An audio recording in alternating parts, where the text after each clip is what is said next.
बृहस्पति भगवान की जय। गुरुवार का पावन दिन भगवान विष्णु और बृहस्पति देव को समर्पित है। इस दिन की पूजा आराधना और व्रत कथा सुनने से असीम पुण्य प्राप्त होता है, क्योंकि यही वह दिन है जो ज्ञान, बुद्धि, धन, वैभव, सौभाग्य और वैवाहिक सुख बरसाता है। इस दिन बृहस्पति देव की कृपा से व्यक्ति के भीतर विवेक जगता है, घर में शांति समृद्धि का वास होता है, सोच सही दिशा पाती है, कर्ज, दरिद्रता और दुर्भाग्य भाग जाते हैं और अविवाहितों के विवाह के द्वार खुलते हैं। आज बृहस्पतिवार का यह पवित्र दिन है। आइए हम सब मिलकर बृहस्पति देव की महिमा गाएं और उनकी चमत्कारी कथा श्रवण करें। प्राचीन भारतवर्ष में एक अत्यंत दानी और पराक्रमी राजा राज्य करते थे। वे प्रतिदिन गरीबों, असहायों और ब्राह्मणों की भरपूर सहायता करते, पर उनकी रानी को यह सब बिल्कुल अच्छा नहीं लगता था। वह न खुद दान करती, न भगवान का पूजन करती, बल्कि राजा को भी दान पुण्य से रोकती रहती थी। एक दिन राजा शिकार के लिए वन गए हुए थे और रानी महल में अकेली थी। तभी बृहस्पति देव साधु वेश में भिक्षा मांगते हुए महल में पहुंचे। रानी ने न केवल भिक्षा देने से इनकार कर दिया, बल्कि क्रोध में भरकर बोली, हे साधु महाराज, मैं इस दान पुण्य से त्रस्त हो चुकी हूँ। मेरा पति सारा धन लुटा देता है। काश हमारा सारा वैभव नष्ट हो जाए, फिर न रहेगा बांस, न बजेगी बांसुरी। साधु ने शांत और गंभीर स्वर में कहा, देवी, धन और संतान तो सभी चाहते हैं, पुत्र और लक्ष्मी तो पापी के घर भी घर टिकती है।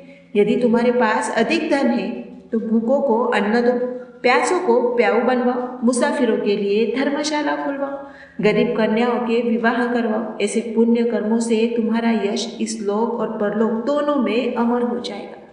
पर रानी पर इन स्वर्णिम वचनों का कोई असर न हुआ। उन्होंने तुनक कर कहा, मुझे ऐसा धन नहीं चाहिए जिसे हर किसी को बांटती फिरूं। तब साधु ने गंभीर स्वर में कहा, यदि तुम्हारी यही इच्छा है तो तथास्तु। वह हर बृहस्पतिवार को घर गोबर से लिपवाओ, पीली मिट्टी से सिर धोकर स्नान करो, भट्टी चढ़कर कपड़े धो और राजा को भी यही करवाओ। ऐसा करने से तुम्हारा सारा धन शीघ्र ही नष्ट हो जाएगा। इतना कहकर बृहस्पति देव अंतर्धान हो गए। हे भक्तजनों, रानी ने ठीक वैसे ही किया। मात्र 3 बृहस्पतिवार बीते थे कि राजा का सारा वैभव स्वाहा हो गया। महल खाली हो गए, भोजन के लिए तरसने लगे। एक दिन राजा ने रानी से कहा, तुम यहीं रहो, मैं परदेश जाता हूँ। यहाँ सभी मुझे जानते हैं, कोई छोटा काम भी नहीं कर पाऊंगा। कहकर राजा चल पड़े। परदेश में वह जंगल से लकड़ियाँ काटते, शहर बेचते और किसी तरह गुजारा करते। इधर महल में रानी और दासी भूखमरी के दिन काटने लगी। एक बार तो 7 दिन तक का अन्न का एक दाना भी नसीब न हुआ। रानी ने दासी से कहा, मेरी बहन पास के नगर में रहती है, बड़ी धनवान है, जाओ उससे कुछ मांग लाओ। दासी गई। संयोग से उस दिन बृहस्पतिवार था और रानी की बहन व्रत कथा सुन रही थी। दासी ने संदेश दिया, पर बहन चुप रही। दासी क्रोधित और दुखी लौट आई। जब कथा पूर्ण हुई, बहन स्वयं रानी के पास पहुंची और बोली, बहन, मैं व्रत में थी, इसीलिए बोल न सकी। बताओ दासी, क्यों आई थी? रानी रोते रोते बोली, हम 7 दिन से भूखे हैं, एक दाना भी नहीं है। बहन ने कहा, बृहस्पति देव सबकी मनोकामना पूर्ण करते हैं, जाओ घर में देखो, कहीं अनाज रखा होगा। रानी को विश्वास न हुआ, पर दासी ने जाकर देखा तो सचमुच एक घड़ा अनाज से भरा मिला। दोनों आश्चर्यचकित रह गई। दासी बोली, जब भोजन नहीं मिलता तो हम व्रत ही करते हैं, क्यों न बहन से बृहस्पति व्रत की विधि पूछ ले। रानी ने पूछा। बहन ने बताया, चना मनुक्का से भगवान विष्णु और केले की जड़ का पूजन करो, दीप जलाओ, कथा सुनो, पीला भोजन ग्रहण करो। बृहस्पति देव शीघ्र प्रसन्न होते हैं। 7 दिन बाद फिर बृहस्पतिवार आया। रानी दासी ने घुड़साल से चना गुड़ चुराकर पूजन किया, कथा सुनी, आरती उतारी, पर पीला भोजन कहाँ से लाए। दोनों घोर चिंता में डूब गए। पर जिसने सच्चे मन से व्रत रखा है उसे बृहस्पति देव ने नहीं त्यागा। वे स्वयं साधारण मनुष्य रूप में प्रकट हुए और 2 थालों में सुगंधित पीला भोजन दासी के हाथों में थमा गए। दोनों ने भोजन करके धन्य हुई। इसके बाद वे हर बृहस्पतिवार श्रद्धा से व्रत करने लगी और शीघ्र ही उनके पास फिर से अपार धन संपत्ति लौट आई। फिर रानी फिर पुरानी आदत में आ गई। यह देख दासी ने टोका, रानी, पहले भी यही आलस्य तुम्हारा सारा वैभव ले गया था, अब फिर वही गलती मत दोहराओ। इस धन को दान, पुण्य, भूखों को भोजन और शुभ कार्यों में लगाओ ताकि कुल का यश बढ़े, पितृ प्रसन्न हो और स्वर्ग मिले। रानी ने दासी की बात मानी और धन को पुण्य कार्यों में लगाने लगी। नगर में उसका यश दूर दूर तक फैल गया।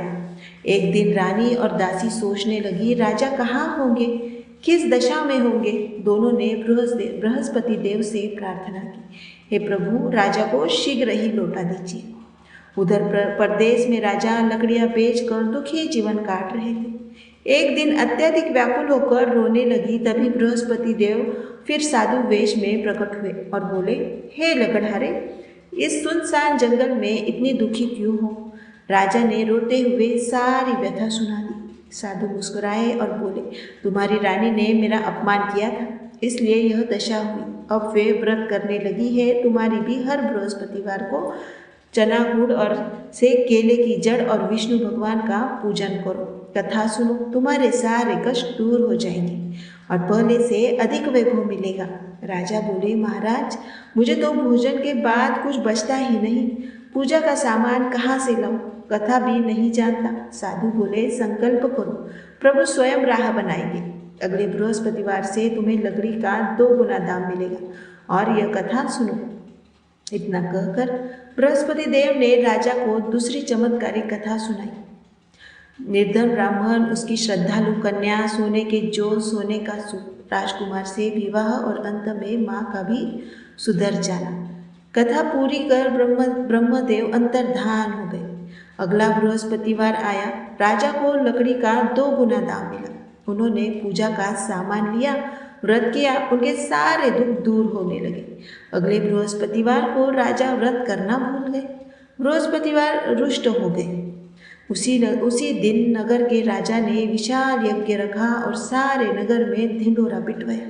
आज कोई भी अपने घर में चूल्हा न जलाए, न भोजन बनाए, सभी यज्ञशाला में आकर भोजन करें। जो न माने उसे फांसी होगी।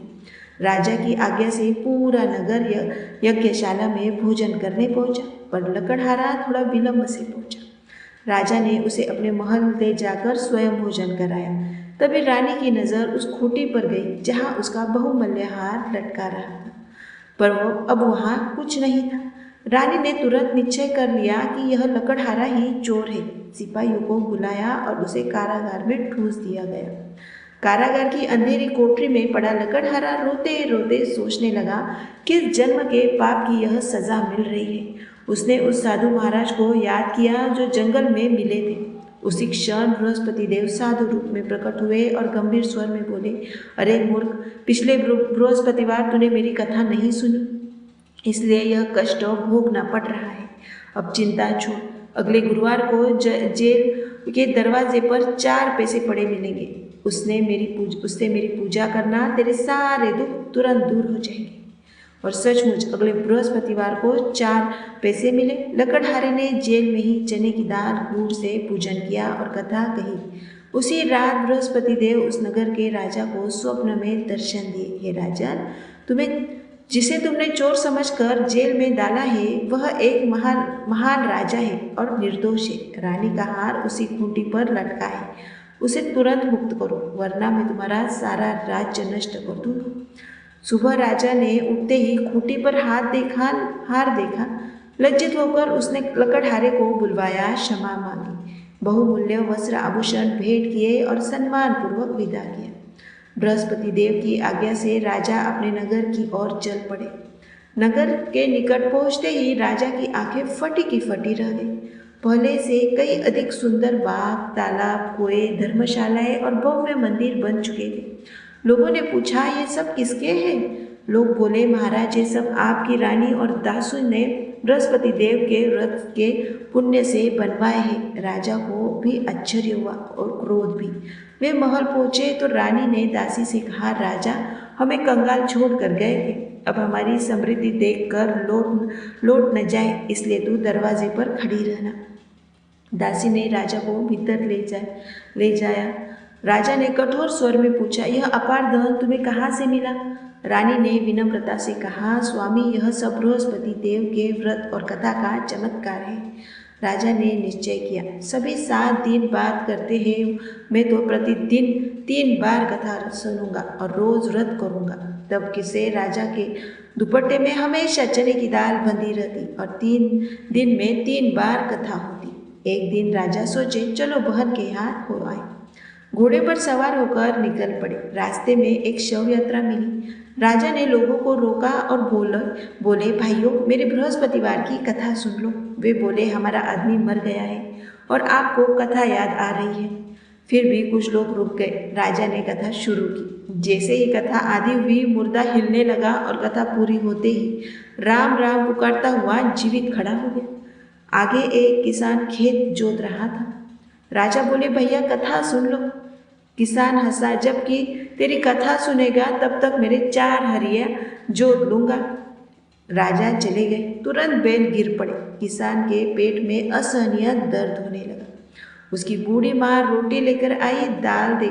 हाल देखा और दौड़कर राजा के पास पहुंची। बाबा, मेरे खेत पर चलकर कथा कह दो। राजा लौटे और कथा कही। कथा पूरी होते ही बैल खड़े हो गए और किसान का दर्द भी गायब हो गया। राजा बहन के घर पहुंचे। बहन ने खूब सेवा सत्कार किया। सुबह राजा ने पूछा, कोई ऐसा व्यक्ति है जिसने अभी भोजन न किया हो? उसे मैं कथा सुना दूं। बहन ने खोजा तो कुम्हार का घर मिला, जहाँ 3 दिन से किसी ने अन्न नहीं खाया था, क्योंकि उसका बेटा मरणासन्न था। राजा ने जाकर कथा कही। कथा पूरी हुई तो बच्चा हंसते खेलते उठ बैठा। कुछ दिन बाद राजा बोले, बहन अब घर चलो। सास ने कहा, जा, पर मेरे पौधे नहीं जाएंगे, तेरे भाई को तो औलाद ही नहीं है। बहन ने मना कर दिया। राजा अकेले ही लौट आया और रानी से बोले, हम निर्वंशी हैं, हमें मुंह दिखाने का अधिकार नहीं है।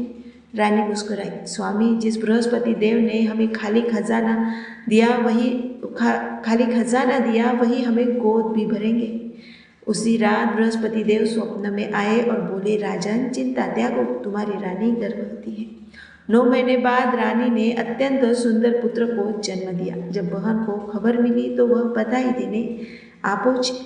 रानी ने हंसते हुए कहा, घोड़े पर नहीं गधे पर चढ़कर आई हो ना? बहन बोली, भाभी, यदि मैं उस दिन ऐसा न कहती तो आज तुम्हारे घर पे यह किलकारी कैसे गूंजती? ब्रह्मदेव बृहस्पति देव ऐसे ही है, जैसे मन में भाव वैसे ही वे फल भी देते हैं। हे प्रिय भक्तजनों, यह थी बृहस्पतिवार व्रत की संपूर्ण चमत्कारिक कथा। जो भी इस कथा का श्रद्धा से सुनता है, उसके घर में धन, वैभव, संतान, सुख, स्वास्थ्य और शांति सदा बनी रहती है। बृहस्पति देव की कृपा उस पर सदा बरसती है। बोलो बृहस्पति भगवान की जय। ओम भ्रू बृहस्पते नमः। इस कथा को अपने परिवार मित्रों तक जरूर पहुंचाएं। बृहस्पति देव आप सभी की मनोकामनाएं पूर्ण करें।